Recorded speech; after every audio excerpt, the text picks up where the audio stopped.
Albania will become a money laundering paradise for UK-based drug lords, under laws which enable them to hide hundreds of millions of criminal cash in property empires.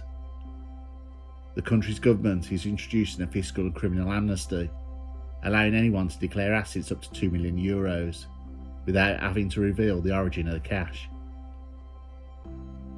Drug barons operating in Britain have laundered vast sums in luxury villas, flats, farmlands, gyms, bars, and even petrol stations in Albania.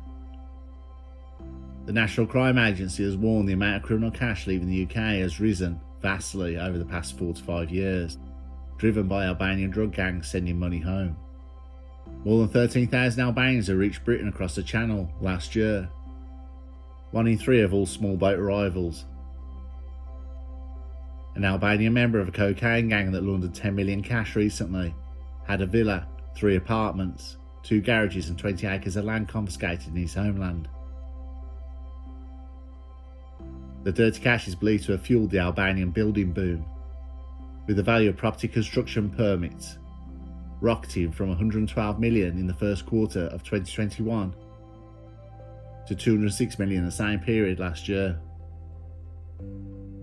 The organised crime gangs are suspected of deploying a range of methods to transport the criminal cash across the borders, including using travel agents as fronts for money trafficking, hiding tens of thousands of pounds in the back of TVs or stuffing notes in the wheels of lorries. Families are used as money mules, including a married couple with a 9-month-old baby, trying to smuggle £100,000 of cash through the Channel Tunnel. The cash was found stashed under the dashboard of an Audi at the border of Folkestone. Albanian Vladimir Kahini was jailed for 4 years. Drug baron Fatos Hamsaraj, who ran a £6 million cocaine gang in the UK, was jailed for 12 years. The Bristol Crown Court heard all his organised crime groups smuggled drugs into the UK, hidden in specially adapted cars for what police described as large-scale distribution of cocaine around Wiltshire. Albanian officials involved investigating money laundering said the national authorities seized assets only when someone had been prosecuted overseas, with a blind eye turned to others. One said boys leave the village with nothing and go to England, and 5 years later they return in a Range Rover and buying a villa. But the authorities don't ask, how did you get the money? We are becoming a paradise for money launderers. The ability to move cash out of Britain was a key reason many criminals operated in the UK. Criminals wouldn't come here if they couldn't get the money out. Without money going out, the business dries up. The NCA said the Albanian drug gangs had led a surge in criminal cash leaving the country. Their main objective when they make money is to get it out of the country as soon as possible, so they can smuggle it out of the UK into Albania, in whatever form it comes.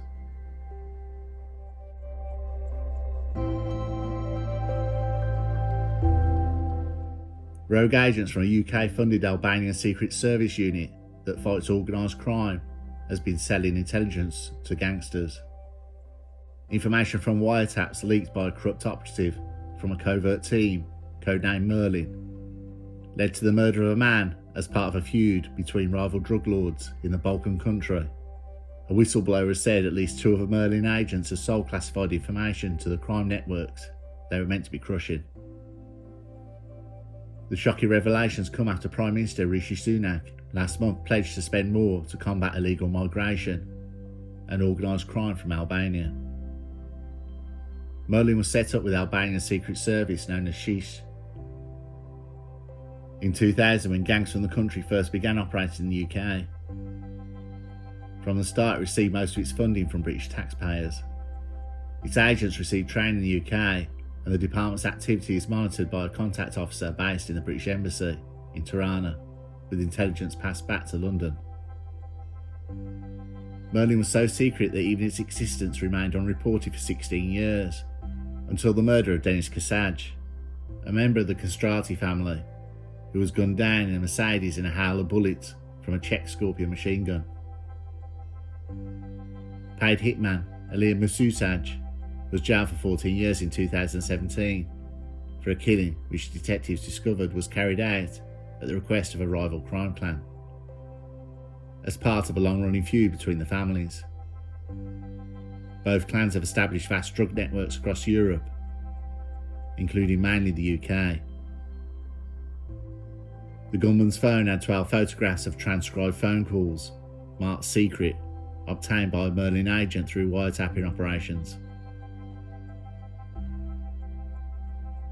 During these calls, gangsters disclosed details of the Mercedes, its occupants, and precisely where it'd be at what time of the shooting. A Merlin field agent later stood trial accused of being a double agent and selling state secrets to the criminals. He was cleared after the judge ruled it could not be proved beyond doubt that he had leaked the intelligence, as other Merlin agents had access to the same information. But the judge found the information obtained by the clan had come from a serving Merlin agent. The judgment said the fact was proven that the data obtained from the phone device are the same as those compiled by criminal prosecution bodies for the transcription of telephone conversations resulting from wiretapping. The whistleblower who works for Sheesh named two other agents who work for Merlin, but have since been moved or dismissed due to suspicions they were leaking intelligence. Information from their department was sold to criminals. Illegal phone interceptions were made without the approval of prosecutors, with the information taken on USB flash drives or as photos, the whistleblower said. I think information still gets leaked. If it did not happen, we could see more criminal organisations dismantled and more assets seized. Despite this, funding from British taxpayers continues. Without that support, Merlin could not exist today, the whistleblower said. He said working for Merlin is a dream job for Albanian agents due to the unrivalled access to information and the extensive funding and support offered by the UK. There's a good salary compared to other departments, and brand new cars, including Audis, were chosen by the head of Merlin, with the bills paid by the British Embassy. The agency has a director and 4 inspectors who work with Sheesh agents when they need their support on an investigation. A Sheesh officer said the Merlin Directorate has been under constant care of the UK Embassy. On one occasion, when the director of Sheesh wanted to replace the Merlin director, the UK ambassador came several times to the Sheesh headquarters, opposing the decision. He was not replaced. He stressed that other Merlin officers were hard-working and honest and run successful operations, especially against drug trafficking. The Foreign Office has said it does not comment on intelligence.